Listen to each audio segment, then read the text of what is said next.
you have any questions about the, judgment? No, ma'am. Okay.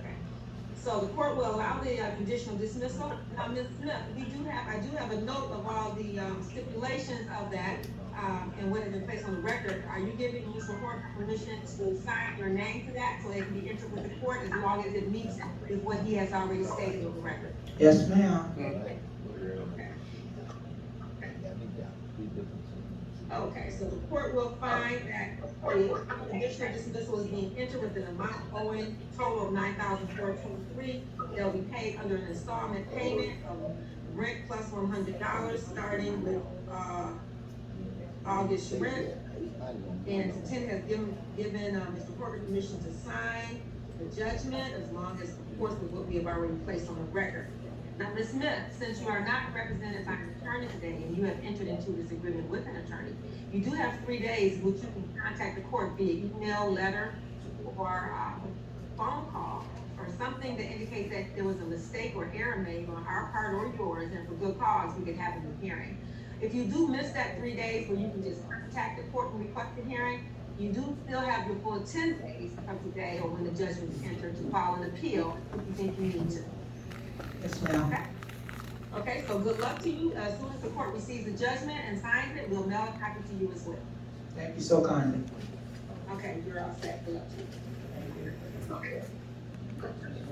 Case number 230513, Downs Manor versus John Purdue.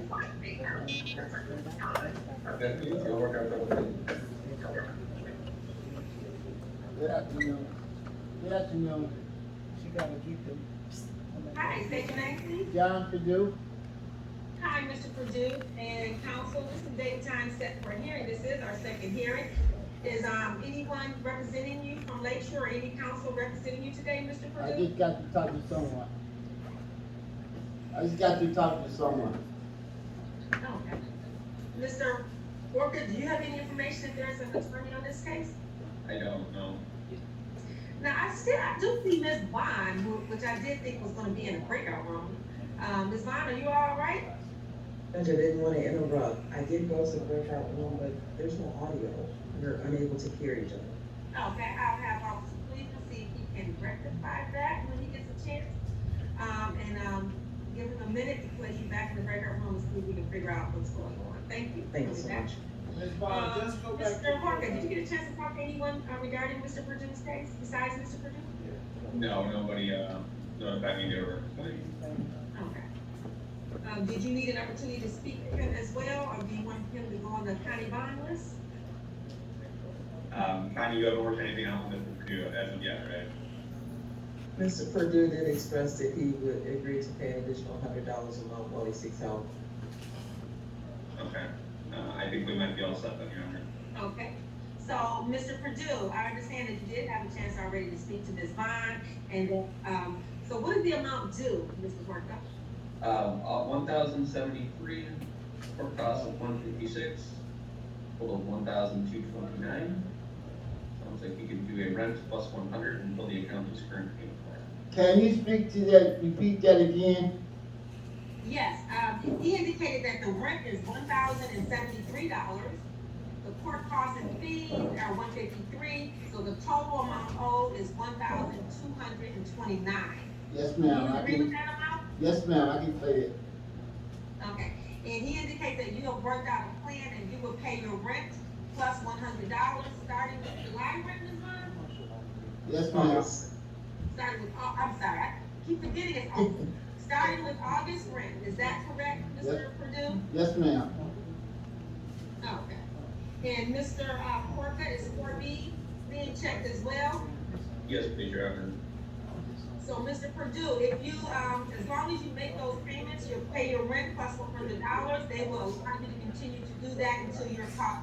Yes, If you ma'am. miss a payment, or you miss paying the $100, they have a right to ask that the dismissal be set aside, and they can go forward and ask for writ of eviction. Are you aware of that? Yes, ma'am. Okay, so just as long as you keep everything up to date, you'll be fine. I'm Do you have gonna any do that. questions? I'm gonna do that. Okay, do you have any questions of the court? No, ma'am. Okay. So the And court, Mr. I'm sorry, Mr. Mr. Purdue, I'm sorry, Mr. Purdue, you can make those payments dated each month? Yes, ma'am. Yes, sir. Okay, thank you. I'm getting nervous. I don't know nothing about all this. Something new to me. Well, you're doing fine, Mr. Purdue. Okay, so the court will find that you guys have worked out a conditional dismissal. The total amount owed is $1,229. Mr. Purdue will start paying his rent and for August plus $100 until he catches up. Yes. And they have to be paid by the 5th of each month. And Mr. Purdue said, Mr. Purdue, do you give Mr. Horker permission to sign your name to this agreement since you guys are in two separate places, as long as it comports with what we have already stated on the record? What that mean? That means that Mr. Horker has to submit this document, and if you give him permission to sign your name, then he won't have to send it to you and wait for you to send it back. Okay, I can do that. Okay.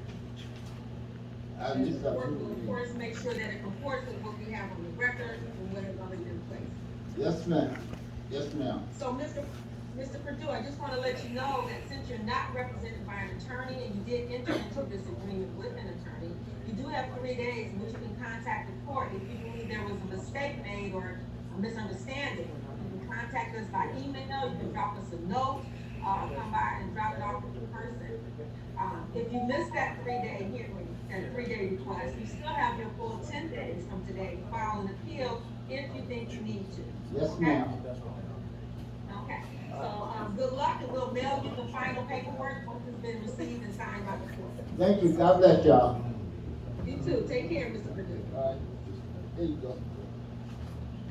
And before I go more, is Lake Shore by chance representing anyone that's with that state? I will call both of them, because then. Yes. Quicker to go. Cleveland, can you let her know that as of right now, nobody who's in person is, being represented? Oh, okay, yeah, baby, yes, yes, yes. Thank you. One more. Yes, Diane Roberts. I'm down here with my name and thing. Right now, 1 second, I'll be with you. Good afternoon, Your Honor. This is Dan Carbo, Lake Shore Legal Aid. We did have an awful lot of cases that we went through last week. I believe most of the cases were advice only. Ms.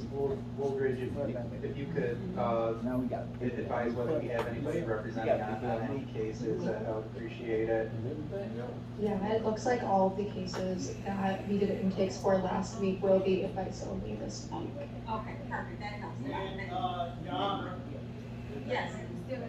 All the people here are advised on. Okay, thank you. I will continue going down the stack.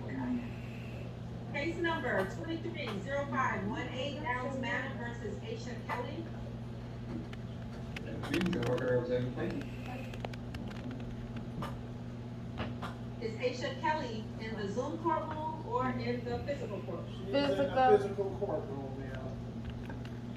Hi, Ms. Kelly, come forward and state your name, please. My name is Ashley Kelly. Hi, Ms. Kelly and counsel. Ms. Kelly, this is our first appearance on a case that is alleging non-payment of rent. You do have a right to be represented by counsel, and if you cannot afford counsel, there are some agencies that can assist you. Lake Shore Legal Aid is here. Did you get an opportunity to give them any contact information from you today?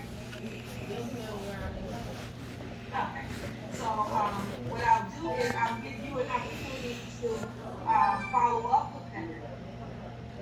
And we'll come back next week to see if they were able to offer you any assistance and see how you wanna go forward, okay?